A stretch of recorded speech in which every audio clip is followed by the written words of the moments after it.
Hello everyone, Jai Hind. And today we have a very special guest over here for a couple of reasons. I will tell you the main reasons just now. And we are very honored and we are very privileged to have Professor Ramesh Venkateshwaran with us over here. And sir is an illustrious alumni of my school, Lawrence School Lovedale, illustrious alumni of the batch of 1967. In fact, he sent both his children, Rahul and Rohini, a very close friend of mine. In fact, Rahul is my batchmate, in fact, to Lovedale. And subsequently, thereafter, he went to IIT, Powai, and IIM Bangalore. Sir has worked with the best, the biggest of multinational companies in the topmost positions. But the most illustrious I would rate is when he came as the headmaster of Lawrence School Lovedale. And Sir has written a very fine book. That is The Happiness Trail, a roadmap to success. And I do not want to go wrong. That's why pardon me, sir, I'm reading it because I didn't want to go wrong in at Sir's first book, very special book, because I know the feeling, and it's taken 15 years of grit, of hard work, of thoughts, of writing and penning down this book. And it inspired him about his time when he was at Lovedale, not as a student, but as the headmaster over there. Sir, welcome and thank you very much for speaking to us, sir. Jai Hind.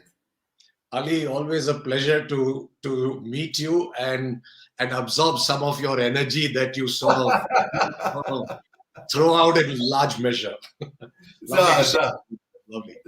Thank you so much, sir. Sir, I love the fact that before we came live, we were just I had texted you and you were very gracious to respond back, and we were having this video chat, and you saw me wearing my Monday kit blazer, tie, and the shirt, and so you also said, okay, let me also not let this youngster not outdo me. So you came into your Lawrence School shirt. I really love that, sir. I really love that Lawrence School spirit about you, sir.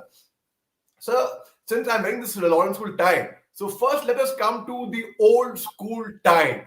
So, which year did you join Lawrence? And just tell us about your experience at your formative years at Lawrence School Lovedale, sir. I joined Lawrence in 1964 in the 8th standard, and I finished in 1967. Those days, 8th, 9th, 10th, 11th were the senior school, if those Laurentians will understand it. So I came straight with the wolves of the seniors. And,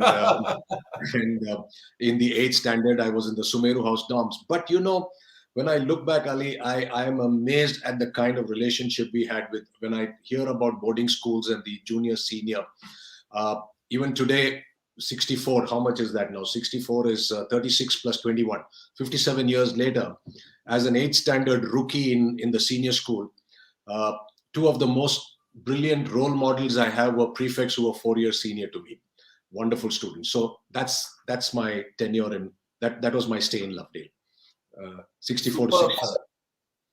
Superb, sir, superb. And sir, one very, no, actually a very infamous question I would like to ask you. How was the bullying in your time when you were there, when the pizza batch, I'm sure, in your time, the boss and the the system was there in place.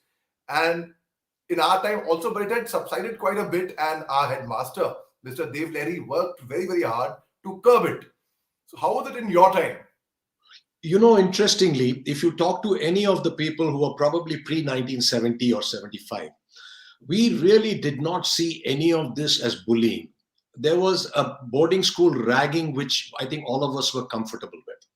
And what was the ragging all about? It's very interesting to know this. So ragging would be that, and this word pizza and all that came much later. We were not assigned to somebody, or we were not somebody's property, if you want to call it so.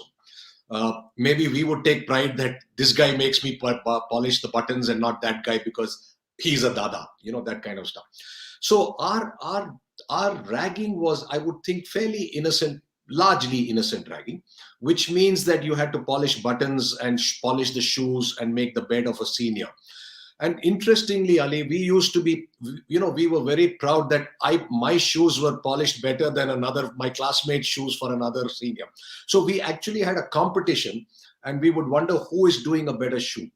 There was never really any violence. Let me tell you that there was never really violence. The only No hockey violence, stick shots. No hockey stick shots, sir. no. So there were, I mean, hockey sticks and all were out of the question. We don't even, I mean, these are all 75 onwards. If I know Okay. 75, maybe 80, maybe in the 80s, not even 75. During But our time, we had something called as German torches and Solomon chairs and all. You had those in your time, sir. no. All right. I'll tell you very clearly, I went back as the head, so I have some idea of what so-called culture was. So I used to always tell the student, what do you mean by tradition? Your tradition is exactly 3 years what you saw. You cannot talk about tradition of 40 years ago because you don't know. So your tradition is limited by your vision of 3 to 5 years. So, but the prefects did a job, and therefore we would get punished. So there is a difference between ragging and punishment. And when I went back as the head, I said, you have a role to play to maintain discipline to the prefects. And within that scope, if you do anything, I'm good with it. As long as it's, so I would make a difference. I learned to articulate this. I would make a difference between ragging, bullying, and physical abuse. And the Correct. line between bullying and physical abuse was a little thin. But let's say, the prefect, I didn't come up on time, or my bed was not made up all right. He would probably make me run around somewhere, or he'd maybe crawl on the skating rink or something like that. If it was very serious and the prefect was a little sadistic, we would have a passing down raps kind of a thing. But I don't remember any prefect laying his hand on me, to be honest with you. I don't remember that. Sir. So, and how are you I know you're an avid sportsman, sir. How are you in sports and studies and other extracurricular activities in school? Because what I have learned is you were always brilliant. You were always outstanding in that, sir. Was it always like that right from your childhood? To be honest, Ali, in school, the Lawrence School, you do everything. And typically, so I still remember, typically if you're good and shine, it's either in athletics, which is a solo, or it's in a sports a team event. You're a great football player, you're a great basketball player, you're great. I came to Lovedale as a good badminton player. I had already won my first state championship doubles title as a 7th standard boy in Madhya Pradesh. From Jabalpur I came. But unfortunately or fortunately, badminton was not an officially recognized game. We had some good badminton players. In fact, one is a famous naval officer now, Ashok Diwan, the 64 Of batch. course, of course, of course, of course. A Shiv great Devan's father, great Shiv and Shai Devan. In fact, your Shai Devan was the head girl. That's right. Shai and Shiv's father. So I came in as an 8th standard. He was in 11th standard. And when I beat him, I gained his respect. And today, there was a 3-year difference between them. We were not in the same dorms, but our friendship continues even today after 50 years, because I actually went onto the badminton court, and here was this punk of an 8th standard guy who's coming to the school, and he beats this hero of a badminton player. So badminton was largely my game, tennis and badminton. So I used to play the other games I would play. I was in the basketball team, but no great shot. In fact, Mr. Reddy, who was our sports teacher, in 11th standard, I still remember, he told me, he says, it's a pity that badminton is not a recognized game yet in interschool. Otherwise, I would have had to give you the school colors without a problem. But I can't give you the school colors because it's not a game. So I have been sports, but post-school, I went on up to a national level in badminton. I played for my university. I played for a state. And largely, we have been a racket game family. That's been the background, squash and tennis, but badminton as the first love. So Kubudo Devan was also my super senior with the company I worked much after Lovedale, after the army, stint in the army, at Mahindra and Mahindra. Yes. Was working with. In fact, we had a whole army of Laurentians with Mahindra, because Anand Mahindra is an old Laurentian. So Brigadier Kutub Hai, Kubudo Devan was there, Brigadier Zerzix Adrian Wala, myself. There were a whole lot of Laurentians at Mahindra. Even they are still there. So now, Xerxes was, I think, 1 year junior to me or 2 years junior to me. I remember it. Okay. Yeah. All right. Oh, lovely, sir. Lovely. I know him very well, sir. I know him very well. That's lovely. In fact, he was one of our bosses, in fact, when I was there. So, and after Lovedale, you went to IIT Powai. And a lot of people say that normally if you're going to a boarding school, we are training you to be an all-rounder. We are not, if you are looking at IIT, IIMs, don't join Lovedale. Go to another school. Don't go to a boarding school, not just Lovedale only for that matter. be it Doon, be it Wellams. In fact, I had not cleared the entrance test for Doon School in class 5th. And whatever they say, whatever the good Lord does it for its own good. So I perceive it this way: I went to a much better school, and I'm very thankful because my cousins went to Doon. In fact, he was head boy at Doon. In fact, Nasir Saab's son, Imad, and then Vivan also went. And then I have cousins from Mayo. So we have a whole boarding school culture. And my father also went to a boarding in Nainital. So now this family of boarders, I can connect with very well, sir. So tell me, you obviously must be having a background of your siblings or your previous generation in boarding schools, perhaps?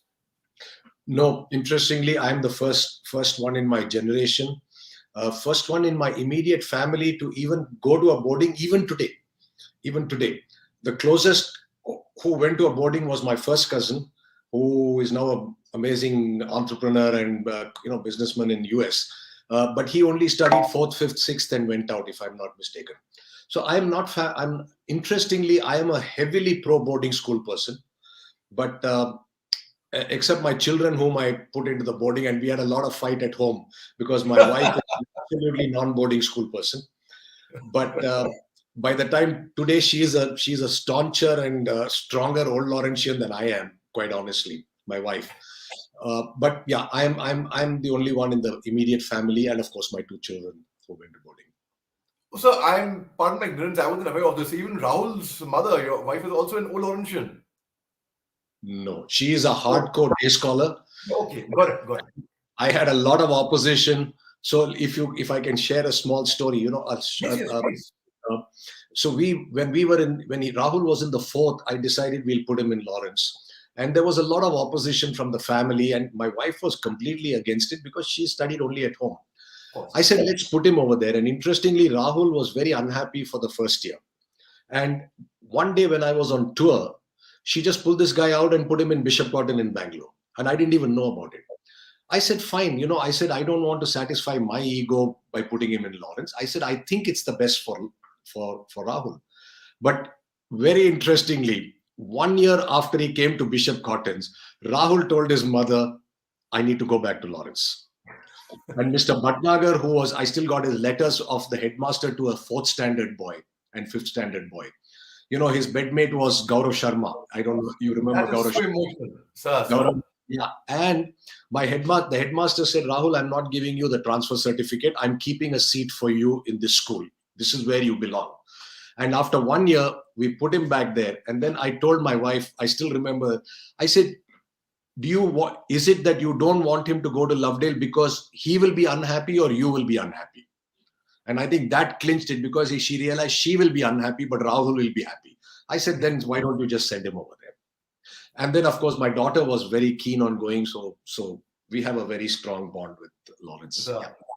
I'm in touch with Mr. Bhatnagar, sir. Unfortunately, I wasn't there when he was the headmaster. He had just left and Mr. Devleri had just taken over. And Mr. Devleri was kind enough to give me admission there. My cousin joined, Zafar Shah. One of my other cousin joined, Mahin Khan. So we had, and now then my second generation, my nephew, in fact, I had sent you his interview.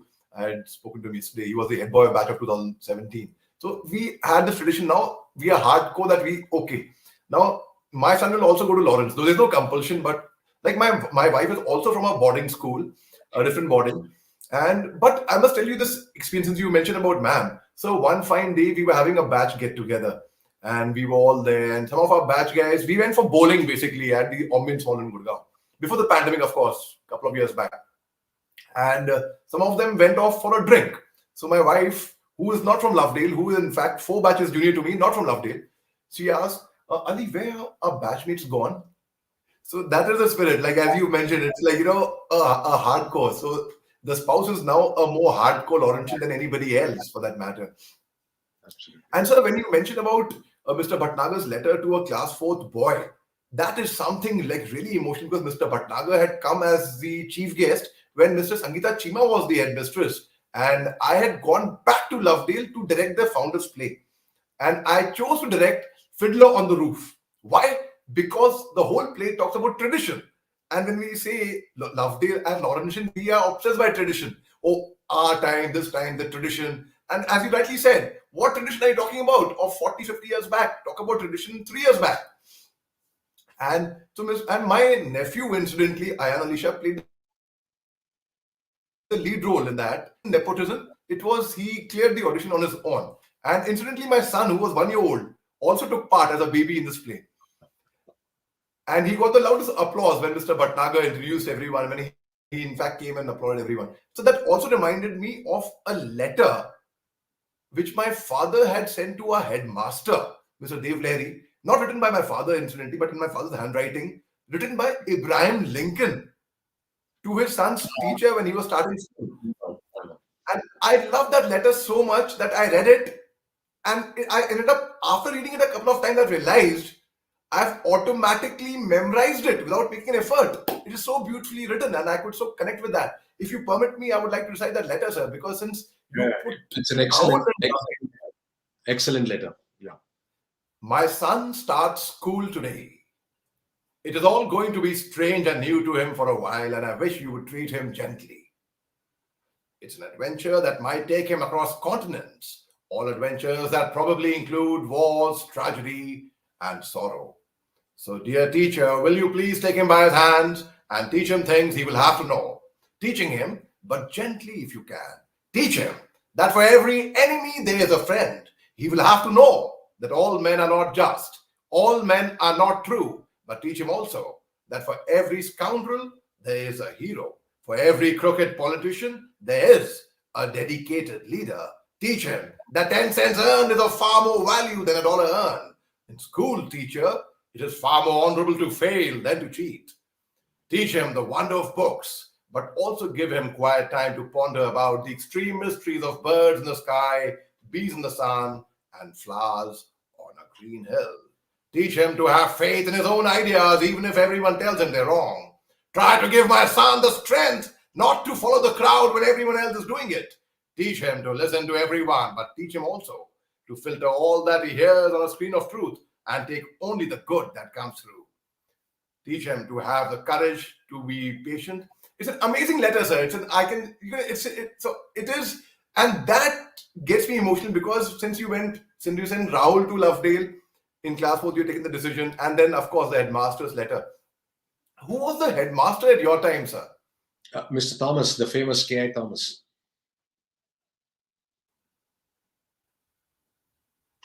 Hello, I think there's a network glitch at my end, perhaps. Yes, sir. Sir, who was the headmaster during your time at Lovedale? It was K.I. Thomas. Mr. Thomas was the headmaster. Legendary figure. Of course. Institution itself. Yeah. Of course, sir. Of course. And that is wonderful, sir. And sir, any particular memory you would like to share about Lawrence which has stayed with you? There would be many, I know, but just to highlight one or two. Oh, there are so many, Ali. But I mean, I can talk about with students. I can talk about as a teacher. I mean, with the teachers. I mean, how do I? But okay, let me. I one memory which has stood by me so beautifully because I could relate to it when I became the headmaster. And you will know this as a Fauji brat, kind of thing. When I went to Lawrence in 1964, I was in the 8th standard. And during that first term in 64, 64, my father got transferred from Jabalpur to Balasore. If you see the photograph in the back, you'll see. I was in the photograph. Who are your parents? He was in the Navy, sir. In the Navy. He retired as a Rear Admiral. And he was transferred from Jabalpur to Balasore. So as per the Fauji norms, I was entitled to a first-class travel between Ooty and Balasore. So my father said, wrote a letter to the bursar and said, please send him by first class. So Major Mehta was our bursar, a wonderful person. His son Nauzar and I were in the same dorms. So Mr. Mehta tells, 8-year-old, a 12-year-old guy going first class was all thrill. It's all part of it's like going business class or a first class in an aircraft. You're getting thrilled. So I went and told Mr. Mehta, sir, my father has said I should go by first. In his very calm, quiet way, he says, yeah, it's first class is great fun. I know it's great fun. But, you will miss out on the fun of traveling with your friends for 2 days in the train. And that was a third class sleeper. Those days it was first, second, and third. So we were third sleeper. And I said, no, sir, but my father has said I should go, I can go and all. He says, yes, I know your father has said this.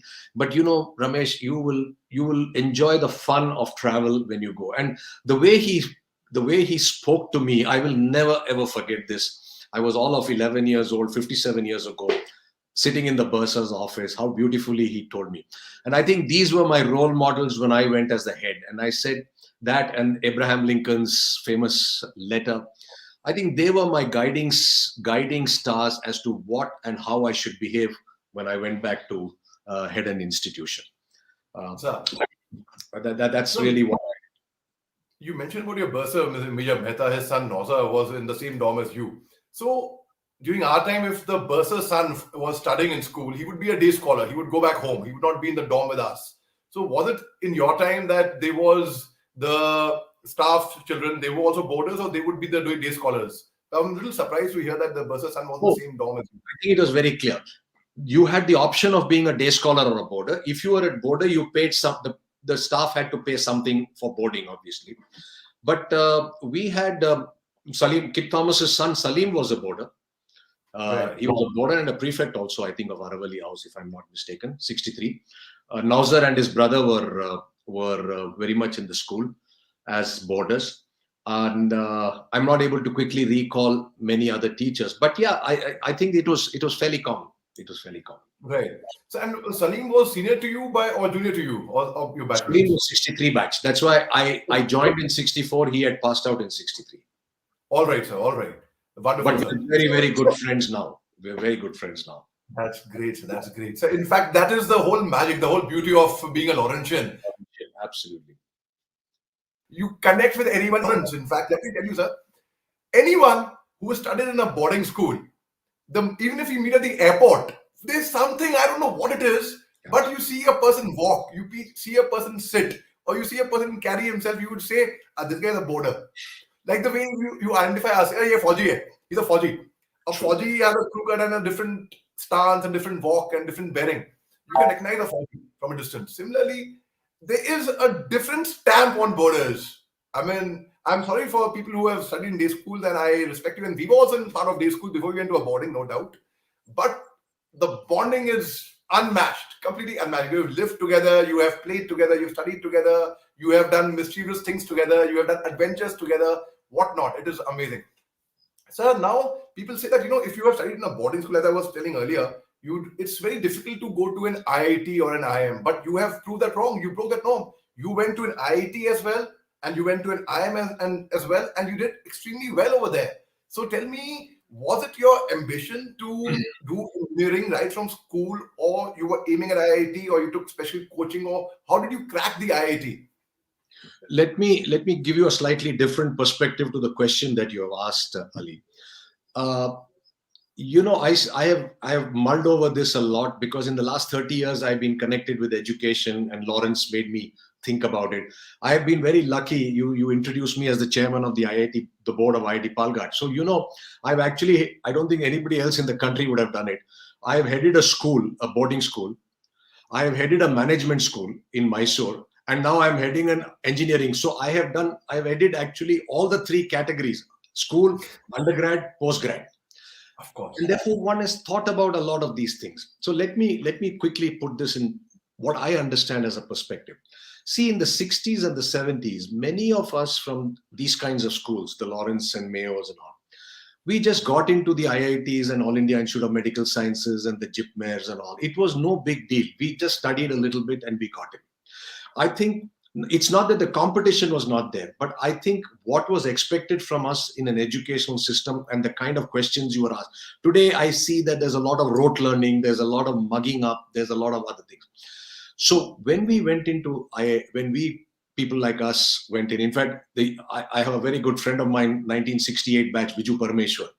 So Of Viju course, and of course, of Viju course. was 1 year junior to me in school. He was 1 year junior to me in IIT. His children studied together in Lawrence. So we have a bond of 58 years, very, very close friend. But what I'm saying is many of us got into IITs, and I don't think we took in too much of effort. So today, I think the IIT game, or the so-called IIT game, has changed a lot. So I'm going to put a slightly different twist to what you've asked me, Ali. The point I'm trying to make is, while And this is what I was talking to somebody else about an hour ago on the challenges for youngsters. That's how the book came about. See, children, when I was the head, people would come and tell me, I would say a boarding school is not good for a specialist. It's an excellent place for a generalist, especially, somebody would come and say, my kid is in 7th standard, great tennis player, great squash player, great chess player. I think they'll be national champions. I said, if you're going to make a national champion of your kid, don't put them here, because this is not a place to nurture solid talent, genius. We're not a place to nurture genius. You need a different environment for that. You need a different focus for that. But I said, this place is a great place to make an all-round person, a generalist in many ways. But having said that, we have produced national champions in sports. We have produced all sorts of people. And I have been looking in the last 15, 20 years. We may not have produced IITs, many, but we have a doctor, we have PhDs from Carnegie Mellon, we have PhDs from Harvard, we have PhDs from All India Institute of Medical Science, some brilliant surgeons, brilliant engineers, brilliant artists, brilliant musicians. So I am now convinced that what these boarding schools do, the Lawrence School kind of people do, they produce adequately good people to meet the world's requirements. I don't think we should use an IIT or an IIM as a metric. In fact, my book is all about that. Happiness and success. We use IIT as a measure of success, and I think that is the challenge we have. I think we produce excellent people who do it brilliantly well in the world. I mean, that's the point. Very well said, sir. Very well said. Very well said. In fact, I was fortunate enough, after my stint in the army, to go to IIM Calcutta to study over there, and it was a totally different culture for me. And I would confess, for the first time ever in my life, I actually studied. Okay, anyway, we'll come to that, sir. But so now, what you have brought out is amazing. So tell us about your years at IIM Bangalore. After the IIT, were you very clear that you want to do your management and want to get through an IIM? So how was it like? Yeah, Ali, this is again, you must remember, you're talking about a generation where we just went on. I keep quoting this now in my talks. See, our generation was one, and this is the difference between the younger, and this book is meant for all of that. We were a generation where we were flowing down the stream, where the stream flow was very gentle. And we would ramble along on our boat. You will never get lost. You might go to one bank, you'll come back and so on. But life was a very easy-paced journey, let's put it that way. I tell today's generation that you're whitewater rafting, you're in rapids, and you can capsize, and you can fall over, you can go and crash against a bank. If you're not careful, and if you don't have the skills and clarity about where you want to go, you're not sure you're going to reach your destination. So when I went to IIM, so I keep saying the difference between people like us and the people like you is you got to do a lot more planning in your life than we did. But the counter of that is that too much of planning is causing stress, because you're not able to let go with the flow, because there are so many other external factors which are clamping you. So having said that, interestingly, by the way, I went to IIM after 5 years of working. I didn't go to IIM immediately after IIT. I was married. Rahul was born when I was in IIT. Oh, so wow, lovely. He's my lucky mascot because I won the gold medal in IIT. I was also the gold medalist of the batch. That's right. So but honest to God, and this is the truth. I don't think I chased anything. I was sitting in Dhanbad in 1978 in the mines, fabulous time selling equipment. Then somebody said, why don't you write an IIM exam? I wrote an IIM exam. Where to study in Dhanbad? There's no way I studied. I took the Dhanbad Express on 31st December 1977 because 1st January was the entrance exam. So my New Year's Eve on 77 was the refreshment room of Howrah Station. And went there. You got into IIM, then I got in. By then I was married. Then I said, let's go to IIM because I've got it. And I'm working with all the brilliant guys, but suddenly I find I'm in the reckoning for a gold medal. I got the gold medal also.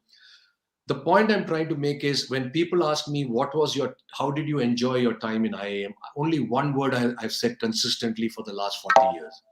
It was great fun. It was just fun. I would my one of my faculty would say, I don't know when you studied and code, because every time I saw you, you were in shorts and you were in a tennis racket because you were running to the tennis court after my class. Which is true. We used to have our class in the afternoon, so I would go after lunch in my tennis racket so that I would go and play tennis.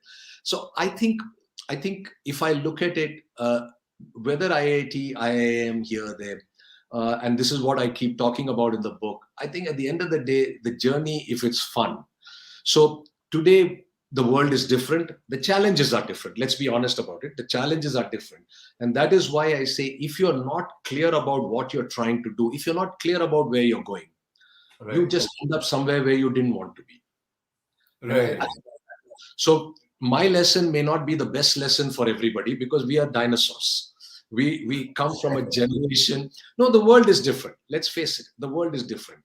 The parents, I told you, every parent will want a kid to come into Lovedale. So they'll say, yes, sir, I agree with you. We want all round. We want this. We want that. I said, today you're saying this. Let me record it, because next year you're going to call me up and say, where are the grades? And you say, I put my son for studying and daughter for studying. So parental pressure, the environmental pressures force you onto this. And that is why I say today life has to be a little more thought of, planned. In those days, again, go back to your father's time and mine, we would sit in our old Khatara Ambassador and say, let's go for a picnic. Find some tree somewhere and sit under a tree. Today, you want to go to Expedia, you want to go to booking.com, you want to find out star rating. Nobody just says, let's go for a drive. It doesn't happen any longer. So Right. I think times change, and compulsions change in some way or the other. So Right, sir. So one more question that just comes to my mind is, when you were at Lawrence, and of course it's like a military school. It used to be a military school earlier, and we have the same traditions like we have in the academy. When I went to the officers training academy to train for the army, I didn't find any much difference over there. To be very honest, it was the same routine. Wake up early morning, you go for a run, you go do your PT, come back, have your baths, you go for your classes, and then afternoon games, and then more or less the same. Evening prep time, same routine. Senior, junior, that ragda, that what we would in Lovedale call term as ragging or bullying. So people from boarding schools were actually outshining in the academy, because they had lived that life already. Now you came from an army background, so your father was a rear admiral, in one of the finest and illustrious rear admirals of the Indian Navy, in fact, and you went through a military school. Didn't the thought of joining the forces come to your mind ever, sir?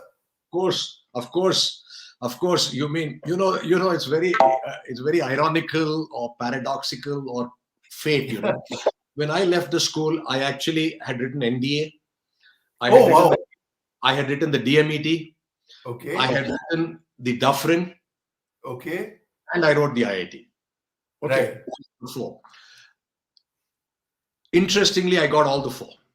Okay. All right, sir. All right. But IIT came first. Okay. And good Fauji background, South Indian Brahmin background. My father says, go to IIT. Afterwards, you can always join the Navy. I actually would have loved to do DMET, because my uncle was a DMET marine engineer. So the thrill of 12-year-old, 14-year-olds, ships and this and that. But interestingly, in my fourth year, I actually went for the interview at.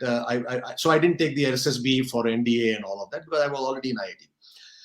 When I was in the fourth year, and we had a 5-year engineering those days. Typically, you have your recruitment into Army, Navy, Air Force engineering branch. So I went for the interview.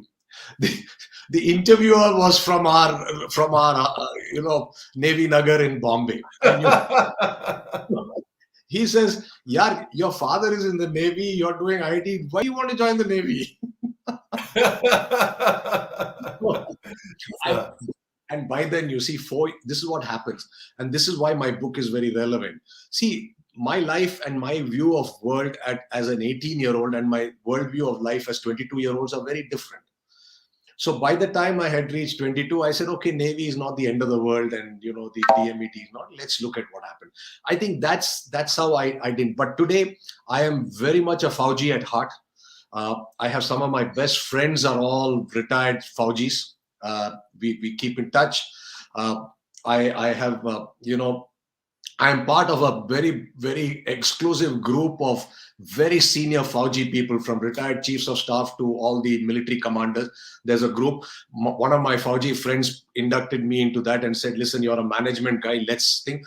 So I'm a very much a Fauji very much a Fauji. Except that I didn't wear a uniform. Ali, very interesting. You talked about asking you.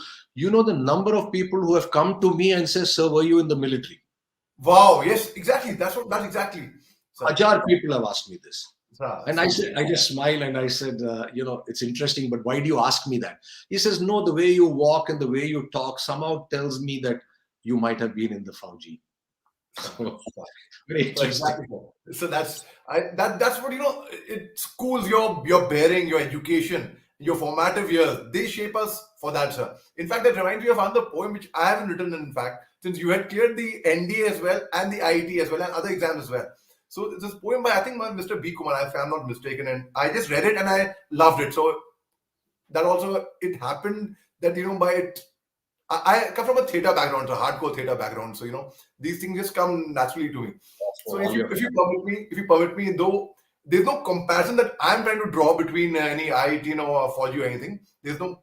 All are doing their own service to the motherland in their own way, yes. But I just love the line, so I would just recite it, sir. We both left home at 18. You cleared the prestigious JE. I cleared an entrance test of UPSC. You got through IIT. I got through NDA. You pursued your degree. I pursued my passion and underwent the most rigorous and the toughest training. Your day started at 9 and ended at 5. Mine started at 5 and went on beyond 9 at night, which meant I had to stay up many a night. You had your grand convocation ceremony with style. I had my grand passing out parade with pride. Best company took you and the best package was awarded.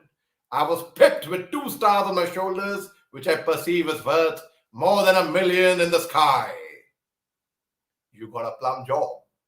I got a way of life. We both got married. You got to see your parents every day. I just wished I see my parents soon. You celebrated festivals with lights, music, and played with firecrackers. I celebrated festivals in underground bunkers with my comrades with real firearms and played with my life. We were both sent on our respective duties. You went for luxurious business trips. I went to the rugged line of control. We both returned. Both wives couldn't control the tears. And you hugged her, but I couldn't. You wiped her tears, but I couldn't, because my bullet-ridden body was lying in the coffin with medals on my chest, and the coffin was wrapped in the tricolor. My way of life ended, yours continued. We both left home at 18. I became a martyr and became immortal, because martyrs never die. They become immortal and become legends and live in our hearts and minds forever. How can a man die better than facing fearful odds for the ashes of his fathers and the temples of his gods? And the quote, sir, which I read in Nagaland when I was posted over there with the Assam Rifles at the Kohima World War Cemetery, which said, when you go home, tell them of us and say, for your tomorrow, we gave our today. Sir, interestingly, I was in Kohima at the memorial last month. We saw the. Look at that. Lovely, sir. Lovely. So you have really contributed a great deal towards the development of our country in a lot of ways, not just by in your corporate sector, not just in the academic or education sector, but you have inspired a whole lot of youth of the country to actually come forward and live a life which you have lived, and you have actually lived a life, dream come true life, touch wood, by the grace of God, not just in terms of your career, in terms of your personal life, in terms of happiness. In fact, this book you have written, in fact, it is the roadmap to happiness for everyone. Could you tell us a bit about this book that you have written, sir? I can show. This is the book. Yes, perfect. The Happiness Trail, a roadmap to success by Mr. Ramesh Venkateshwaran. And ladies and gentlemen, This book is available in the best in your leading in the bookstores, online, everywhere, and this will tell you how to live a complete life and how to contribute not just to the society but to the country, to the world at large. It will tell you your life, how it is actually to be lived. So could you tell us a bit about this book, please? I've ordered my copy. It's on the way. I was expecting it to reach by today afternoon or by tomorrow, hopefully, sir. I must give you a rider on this. The book is trail. The key word, I think, is trail. This is not a how to do book. This is not, it's about think about it book. Think about it. So I just want to, make a slight change. It's not prescriptive. I'm saying do whatever you do, think about it. If you're happy, it's an answer for you. And therefore, how did this come about? Let me quickly wrap this up. As I said, when I went to school and when I started talking to children, and I was wondering what was happening.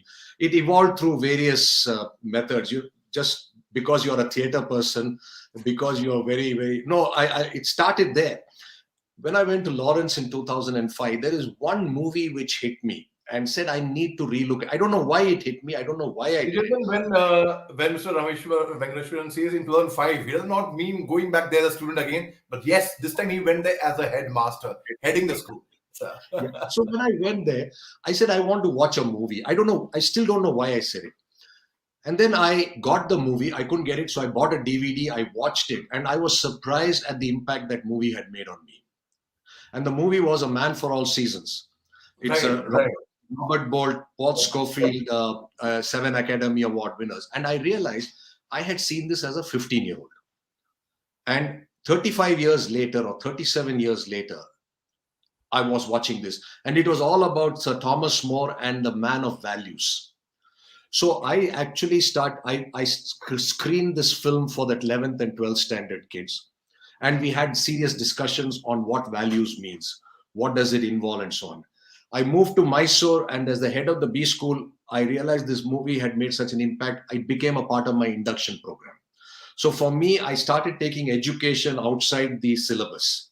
And because I felt that my job was to make we all say this in mission statements and vision. For me, I'm a salesman. Like you say, you're a speaker and I am a hardcore salesman. My job is to convince you to take my view, or you convince me I must follow you. But one of us has to be convinced at the end of the day. And I said my job was to make better people. And all of us talk about it. But I said I have a great chance to do it now. And that's how this book started. So to cut a long story short, Ali, I started looking at it, as I was mentioning to you as we were talking earlier. See, why are we doing what we are doing in life? Why am I struggling for grades? Why do I want to get into a best school? Why do I want to do this company, this, that? Because these are my targets of success. I want to be successful. 99%, IIT, XYZ, All India Institute. It's all measures of success. Why do I want to be successful? Because fundamentally, at the end of the day, I think we all want to be happy. Right. We are pursuing happiness. And that famous Will Smith movie, In Pursuit of Happiness. For me, people told me, watch that. I said, no, you won't believe this. I must have watched A Man for All season maybe about 20, 25 times. Wow. The reason is every time I screen it for somebody, I watch it with them. And I've never been bored of it. Brilliant dialogues by Robert Bolt, very powerful statements made which make you think and so on. So I said, ultimately, our ultimate goal is happiness and not success. Success is a means to an end. And then what I realized was that we have a formula in our world, in our lives. We're saying success equal to happiness. If I am successful, I will be happy. I said we need to turn around that, because I found that while many people may be successful, they're not necessarily happy. Right. And I'll tell you why. So I said I need to turn around this. And this is what I'm telling the youth of this world through this book, hopefully. Maybe we need to redefine our objective and say, if I am happy, I am successful. Rather than success equal to happiness, happiness is success. And therefore, let's look at what do I need to do to make myself happy. And it's through that And then my book talks about, a lot of things about why this is important. I told you, the current generation is whitewater rafting. We were in some gentle steam which was 6 inches deep water. Whatever you do, you can't drown. You will at least, minor irritation of your clothes getting wet, your shoes getting wet, but life will go on. Whereas there, you're finished. You may not even come out alive in the whole thing. So that's where it started. Then, very interestingly, very interestingly, so I started building this into my strategy classes. My Right. 20th session in IIM and in the school I was heading, I said one session will be left only for this. We will talk about issues, what you will face in life, whether you're a corporate manager, whether you're a parent, whether you're a painter, whether you're an artist, a musician. What are some of the things that will happen in life? And then one of my classmates in IIM once wrote a mail saying, we're all getting old. So why don't you put down what are the 5 things you will leave behind for your grandchildren to lead a happy and meaningful life? And then I mulled over what was I saying for the last 10 years. And I put the two together. And I said, okay, maybe this is what I'm saying. And I got a structure for the book that has come. And management people, and I've been in a management school. I teach at IIM still over the last 25 years.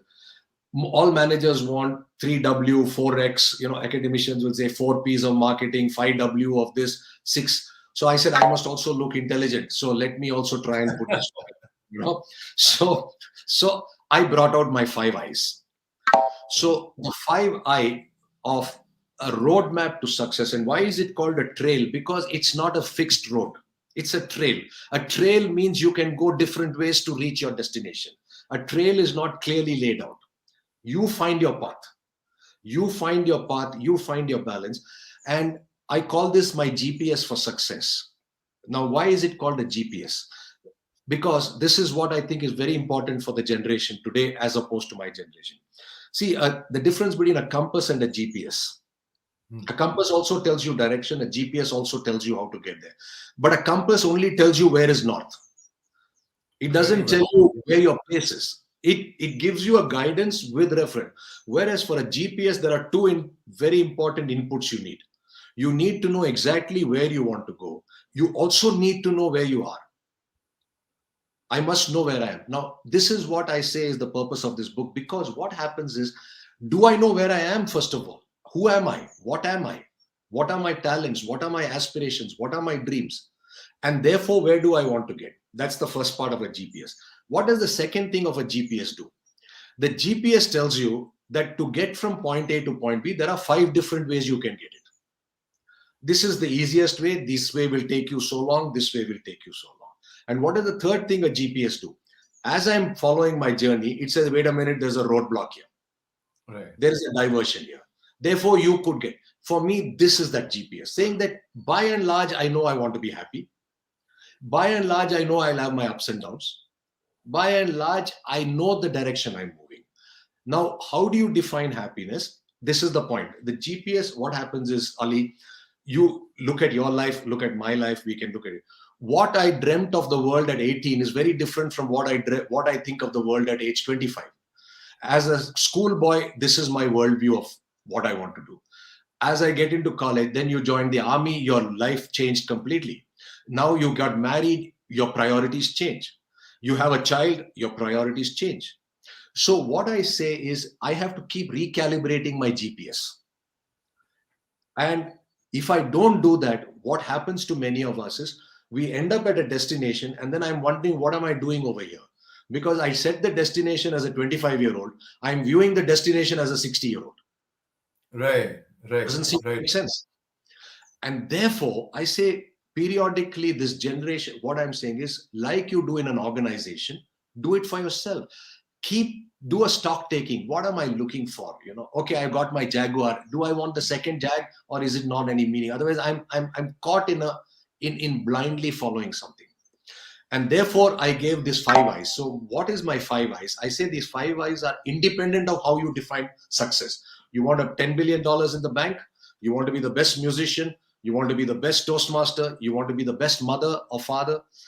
I believe these 5's are neutral for that. Because what are the 5 I's? And I'll wrap this up with this, because I can talk for hours of this. But Oh, we would love to hear you. We would love to hear you for hours, sir. Certainly, before my please. before my family and everybody, they're already saying, listen, we thought you were busy when you were writing the book. Now we find we can't even get time with you. Everybody's talking to you about it. So what are the 5 I's in the order, in some order? Then they're not mutually exclusive. And I say each one, you decide how much you want to put of it. So I always use when I was a 30-year-old, my boss told me, all of us as executives, we are like chartwalas. The chartwala in a chart shop. So I said, what do you mean by that? I come from IIM, gold medalist, and you're putting me as a chartwala.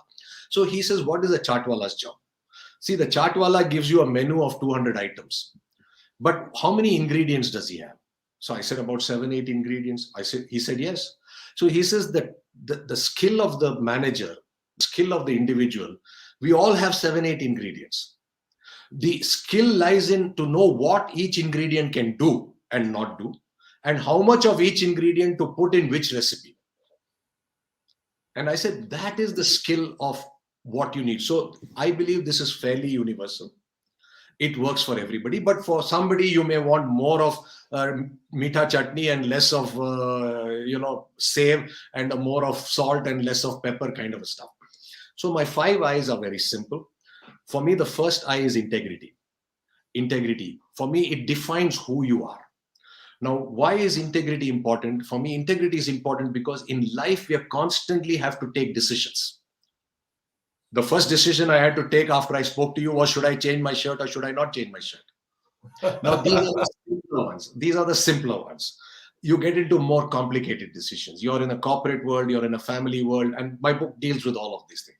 Now, when you are in a dilemma, and life is full of dilemmas, life is full of conflict resolution, you need to know what drives you.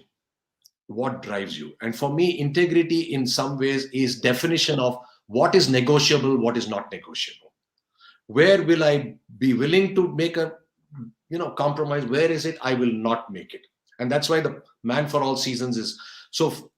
As a marketing person, I say integrity defines brand me, and that's one. It helps me in times of difficulty. It helps me when I have to make a choice between two equally valid, viable options. How do I do it? Yeah, right, sir. So integrity, being honest to our own selves when no one is watching us, that's one quality I actually learned again from Lawrence School, my headmaster, my housemaster, in fact, now, Mr. Srivalsan Murugan. Now he's heading a chain of schools, gems in the Middle East. In fact, he was Rahul's housemaster as well, Mr. Srivalsan. In fact, I remember meeting you in 1991 when you had visited Lovedale. That Rahul and I were in class 7th, and the quadrangle, that time you had come there, and very slyly you tucked in a few chocolates to Rahul. And Rahul was kind enough. He was in Vindhya House at that time. I was in Aravali. But we were very good friends. In fact, Rahul was one of the first friends I made when I joined school. So he had shared it with me, and later on, and of course, integrity, when I led the parades on 26 January 2008, the Assam Rifles marching contingent, I had 2 stress fractures in both my legs. I did it on painkillers. And after you cross the Rajpath, the president's dais, the India Gate, now I had an option of sitting in my gypsy or in an ambulance or walking or strolling, but I felt no. If there were no media, no people were watching me, there was no audience, the men behind me were watching me. And I would feel I would put not just the army, my organization, but also my school down in a lot of ways if I now sit in an ambulance and come. So I totally agree with you, sir. Integrity, the first that you mentioned, makes a lot of sense. For me, it's just about clarifying who I am. That's about it. So I'll run through the 4 and then we'll wrap it up. The second I for me is people. I said money can buy you comfort, but money can never buy you happiness. I said if money could buy you happiness, antidepressants will not be one of the billion-dollar industry that is in. Rich people would not be committing suicide if money was the only reason. So I in the book, I distinguish between happiness and pleasure. I've got a lot of things riding up to it. So it's the second I is, are you connected with people? And I make a lot of points. The current world of technology and social media is actually isolating us, and a lot of data on all of that. And therefore worry about the quality of your relationships, because people will decide whether you're going to be happy or not. That's the second I. The third I for me is, and for India, I think it's very, very important. I feel very strongly about it, is never do anything half-heartedly. Give it your 100. So my second I is interact, people, interactions. My third I is never do anything half-heartedly. Put your 100% in what you do, because that gives you satisfaction. And I say this in India because today in India we have a word which, in my opinion, is a terrible word, but we believe it's a great Indian quality, and that is jugad. You know, we We flout learned this. that in school. Resourcefulness. Yeah, we use it as resourcefulness. It didn't start as resourcefulness. It started as how to beat the system. जुगाड़ कर देंगे. You know, you're in Delhi. Don't, कोई बात नहीं, सब जुगाड़ हो जाएगा. ये कैसा certificate मिलेगा? जुगाड़ हो जाएगा साहब, कोई बात नहीं. Actually, if I looked at the dictionary, the original dictionary meaning is breaking the system, going around Okay. the system. So It I is was not, aware of that. yeah. I also Now, think it perceived as resourcefulness, which we learned in school. the problem is, my good friend who's the director of IIM Bangalore, strategy manager, very respected prof, has written a book saying why Jugaad is such a great thing. Okay. You know, I said, this is not so. See, Jugaad is fixing a problem when it shouldn't have been there in the first place. I don't talk about it as resourcefulness. So my third I, which I think is very important for our generation, because we've become such a chalta hai country. You know, when you look at 1,000-year, 2,000-year architecture and temples and caves, and you know, we were brilliant. And today we can't fix a tap, we can't fix a light, we can't fix a road which doesn't go down, because we have become chalta hai. So my third I for all of us is, if you really want to be happy, involve, put your heart into what you do, what I call dil se. And that is my third I. The fourth I, which is very important for today's generation, because you're whitewater rafting, your generation is changing every 3 to 5 years. We lived in a generation, the gap was 15 to 20 years.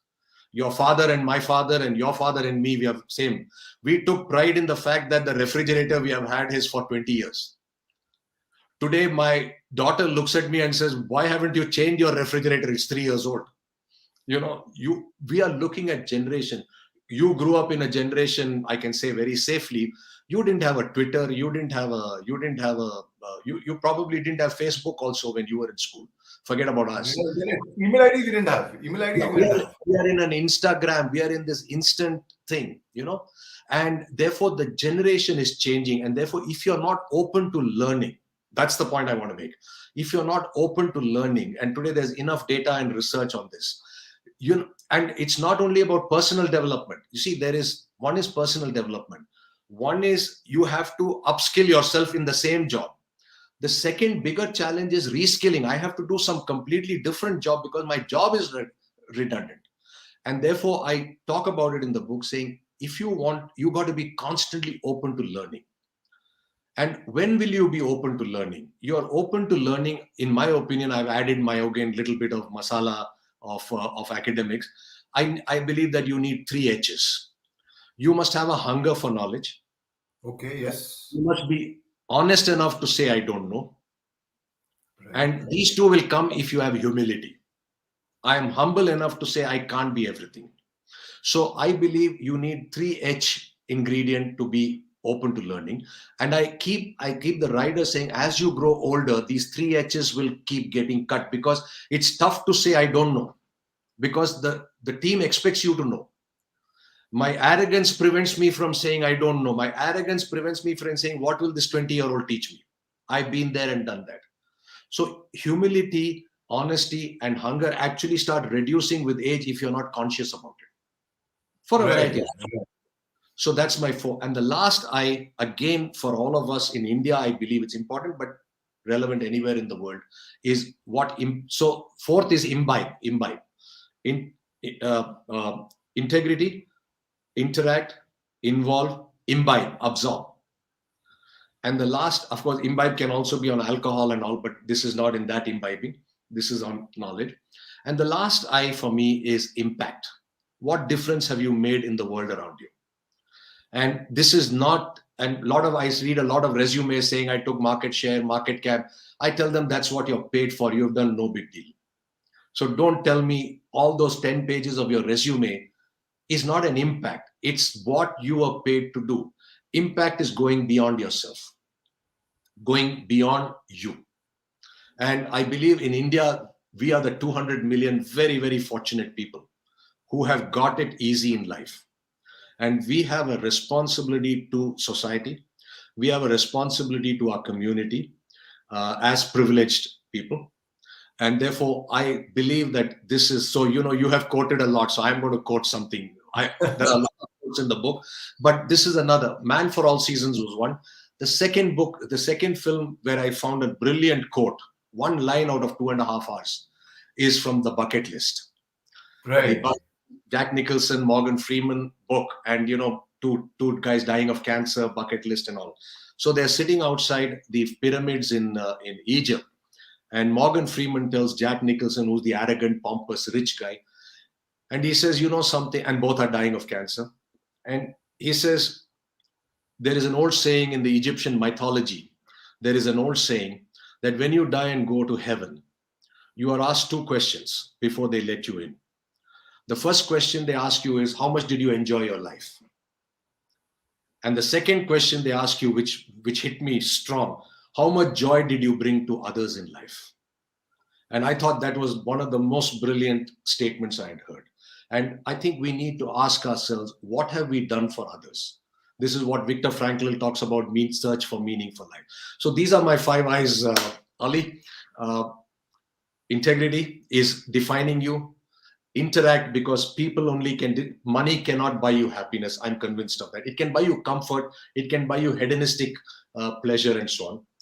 The third is put your heart into it, whether you're a mother or a father or a driver or a cook or a painter or musician. They don't become great by just doing it superficially.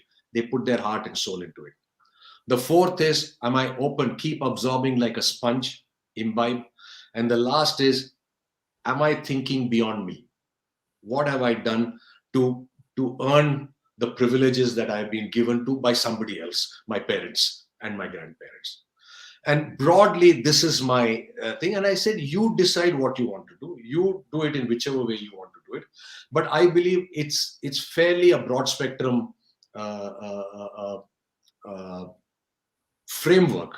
It's a broad spectrum framework saying that if you look at these 5 things, my guess is you will have a greater sense of happiness, satisfaction, comfort with yourself, irrespective of what success means. Because the minute I talk about these, the other catch in success is generally we define success by somebody else's yardstick.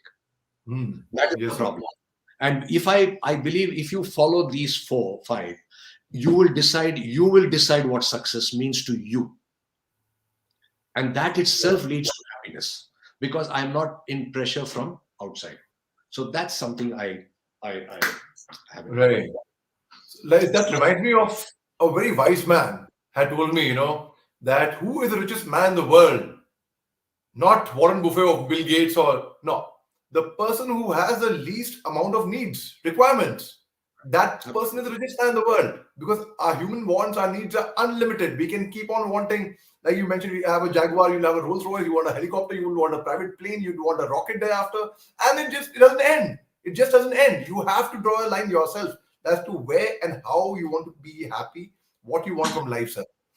Sir, it was wonderful speaking to you. I will wrap up with this. That is where I use it in the first part of the book. See, we are living in what is called a hedonic treadmill. Because every time, that's the funny thing about success. Every time I achieve my success goal, that goal is no longer relevant. When I get my 99% in CABSC, the next day it's useless. It's useless for me. The minute I got into college, the CBSE is of no relevance.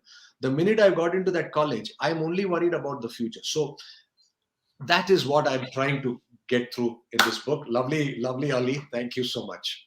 Sir, thank you for taking your time. I truly appreciate that. I know that earlier you were busy writing this book, and now you are the whole lot of people waiting in line to speak to you on this book. And this book, ladies and gentlemen, boys and girls, my dear friends, go ahead right now, because if not now, then never. Abhi nahi to kabhi nahi.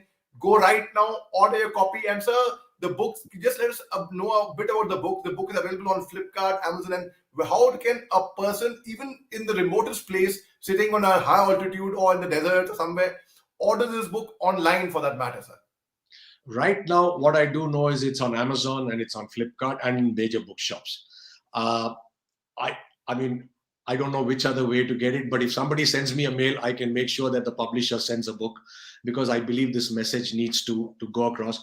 This evening, in fact, at 6 o'clock, I have an interview with the print. They're launching the book online, and I hope people will read. I'm actually wanting to. I'm open to doing this absolutely, as a part of my mission, is run workshops for youngsters on this book, read about it, ask me questions, see whether we can do it. I have a small, at the end of the book, I have a, I have a, I have a small, you can do a personal exercises if you want to, calibrate yourself. And that's the way we will take it forward. Superb, sir. Superb. Sir, thank you really very, very much, sir. I really appreciate you taking your time, sir. And on a personal request of a junior from Lovedale, and of course, of being Rahul and Ronnie's friend, and you took our time, sir. I really, really appreciate it, sir. Can't thank you enough for that. Thank you very much, sir. Take care, sir. Jai Hind, sir. Yes. All the best to you, Ali, and God bless, and say hi to your uncle. So most of these, of course. And in fact, he also is an IIT, incidentally, from IIT Kharagpur. I know IIT Kharagpur. Sir, I'm your neighbor in fact in Bangalore. We played many rounds of golf together, so I know him well. Sir, and in fact, you're talking about Egypt. He is now in Egypt right now. In fact, you met my aunt as well. I know. Abir, who's an Egyptian. I know. Sir. I know. Sir. So, the eldest one went to IIT, then my dad went to NDA, as you said, and the youngest one went to NSD, the National School of Drama. So it's great, sir. Yeah. Super. Bye. And also, I would like to conclude by saying that, sir, you have been head of all three institutions, school, management, IIT. I have seen the life of my three uncles, sir. Being in the army, my dad, Zahir uncle, who after IIT, he has been an MD of a company. So management and having done theatre. In fact, I have acted with Nasir uncle in plays and in a film called The Tashkent Files. The scene is there on YouTube. Anyway, so it was great. It was a pleasure speaking to you. I could have gone on and on and on and on listening to you and being in conversation with you. But I recall the fact that I know you're terribly busy, and thank you very much once again for taking your time, sir. Jai Hind, sir. All the best to you. Keep smiling. Thank you, sir.